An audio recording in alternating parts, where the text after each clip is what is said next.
আসসালামু আলাইকুম। আসসালাম। বর্তমান সময়ে আমাদের সংস্কৃতিকে ধরে রাখার জন্য পয়লা বৈশাখ কতটা গুরুত্বপূর্ণ? হ্যাঁ, অবশ্যই গুরুত্বপূর্ণ। আজকে সকাল থেকে ক্যাম্পাসে ঘুরলাম, তো অনেক মানুষের সেলিব্রেশন দেখছি, ভালো লাগছে। তারপর মানে এই যে একটা প্রাণের উৎসব, এটা জাস্ট মানে সেলিব্রেট করতে আসাটা, সেটা একটা গুরুত্বপূর্ণ দিক অবশ্যই আমি বলবো। যেমন আমি নিজের কাছে ঘুরতে এসেছি, মানে বন্ধু বান্ধব থাকুক না থাকুক, একা একা এসেও যে ঘোরা যায়, সেটা আজকে আমি নিজেই দেখলাম। সকাল থেকে ঘুরে বেড়াচ্ছি, অনেক মানুষ এরকম, তো দেখলে মোট এমনি আলটিমেটলি ভালো হয়ে যায়। আপনার কাছে পয়লা বৈশাখ মানে কি? পয়লা বৈশাখ মানে বাঙালির উৎসব, মানে এক কথা যদি বলতে চাই, নতুন মানে বাংলা অবশ্যই প্রথম দিন। আর হ্যাঁ, এখন সেলিব্রেট করার একটা দিন, সবাই উদযাপন করছে, যে যার মতো, যে যার সাইড থেকে যতটুকু পারে এভাবে।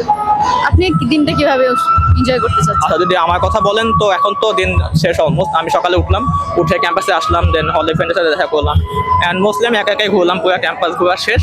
এখন হলো জাস্ট একটু রেস্ট নিচ্ছিলাম বসে, এটাই। আর আমি একদম একা একা যে ঘুরলাম, তাও ভালো লাগলো, যে একদম মানে কত রকম চারিদিকে লোকজন দেখতেছি, এটাই। মানে গান হচ্ছে, কনসার্ট হচ্ছে, চারিদিকে লোকজন, এটাই। কাদের সাথে বেশি এনজয় করা হয়, ফ্যামিলি অর ফ্রেন্ডস?